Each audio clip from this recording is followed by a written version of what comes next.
Hello dear students, welcome to IFS। So guys, आज की ये जो वीडियो है शायद आपकी जिंदगी बदल दे, क्योंकि आज के सेशन में मैं आप सभी स्टूडेंट्स को CSR नेट के 30 मोस्ट इंपॉर्टेंट टॉपिक जो है जिससे क्वेश्चंस निकलते हैं उसके बारे में बताने वाला हूं। तो एंड तक इस वीडियो को जरूर देखिए और अपने फ्रेंड्स के साथ भी इसकी लिंक जरूर शेयर कर दीजिए। तो चलिए बढ़ते हैं आगे, और ये जो टॉपिक्स है इस टॉपिक्स के बारे में मैं आपको बताने वाला हूं।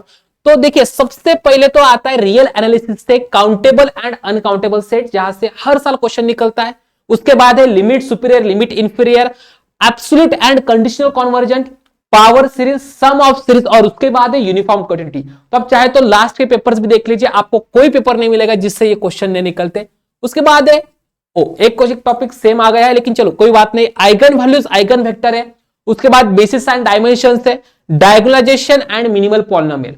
उसके बाद है Jordan canonical form and quadratic form. अभी तक तो ये आ नहीं रहा था, लेकिन रिसेंटली जॉर्डन के फॉर्म तो पहले से आ रहा है, लेकिन क्वाड्रेटिक फॉर्म रिसेंटली स्टार्ट हो चुका है और हर साल इसके क्वेश्चंस भी रहते हैं।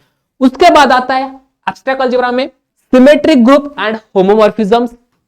उसके बाद टिलोस थ्योरम। ओके, उसके बाद है इररेड्यूसिबिलिटी ऑफ पॉलिनोमियल जो कि रिंग थ्योरी में होता है, आइडियल जो कि रिंग थ्योरी में होता है। उसके बाद properties of congruence and prime numbers जो कि नंबर 3 से क्वेश्चन है। आपको मैं एक इंपॉर्टेंट बात बता दूं कि लास्ट जो हमारा CSR नेट का पेपर हुआ था उसमें नंबर 3 से 4 से 5 क्वेश्चंस आ चुके थे गाइज। तो नंबर 3 CSR नेट के पॉइंट ऑफ व्यू से कितना इंपॉर्टेंट है आपको अब पता चल चुका, जो कि पहले स्टूडेंट्स का नहीं था, क्योंकि रिसेंटली क्वेश्चंस बहुत ज्यादा आ चुके हैं, पहले इतने क्वेश्चंस नहीं आते थे। तो ये टॉपिक जो है यहां से क्वेश्चन हर साल आता है, तो आपको इसको भी करके जाना है।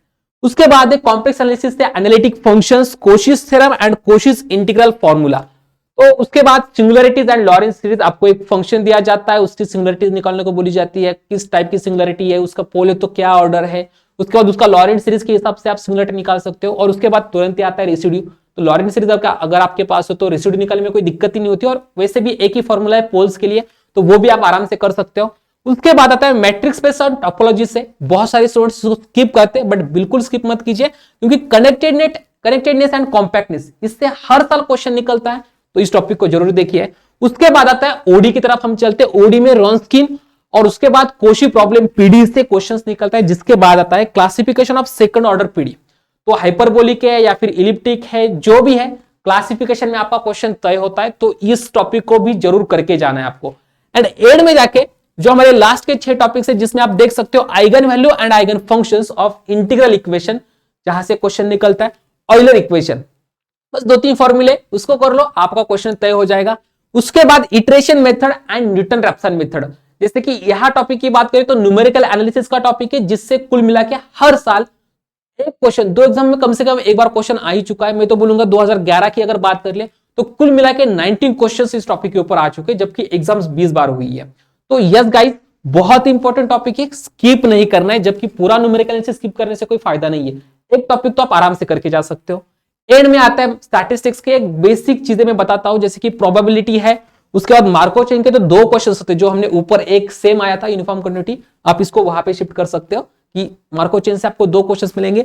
एंड एंड में है एलपीपी। अब एलपीपी का भी ऐसा नहीं कि आपको big M method, simplex method, duality वगैरह ये सारी चीजें करनी पड़ेंगी, नहीं। बेसिक ड्युअलिटी की एक डेफिनेशन और उसकी जो कॉन्सेप्ट है वो याद हो, और उसके बाद ग्राफिकल मेथड अगर आपको पता हो, तो इतने में ही आपके 30 इंपॉर्टेंट टॉपिक्स जो है, ये 30 इंपॉर्टेंट टॉपिक्स है आपकी CSR। आप देख लो ना, आपका अगर CSR नेट एग्जाम की बात कर ले तो कुल मिला के 120 क्वेश्चंस होते, जिसमें से आपको सॉल्व करने होते हैं 60, और 60 में से यहां से 27 से 28 क्वेश्चंस तो यही के होते हैं। और आपने इतने क्वेश्चंस भी कर दिया गाइस, आपकी JRF तय है। आपने इतने क्वेश्चंस भी कर दिया, आपके क्या तय है? JRF तय है। तो ये क्वेश्चंस को बिल्कुल भी स्किप मत कीजिए। अगर आपको पूरा कोर्स नहीं आ रहा है, कम से कम इतना तो जरूर पढ़ के जाइए। Okay dear students, thank you so much for watching this video. अपने फ्रेंड्स के साथ ऐसे शेयर करते रहिए, चैनल को सब्सक्राइब कर दीजिए, एंड बेल आइकन को बिल्कुल भी मत दबाना भूलना। So thank you so much once again, happy learning.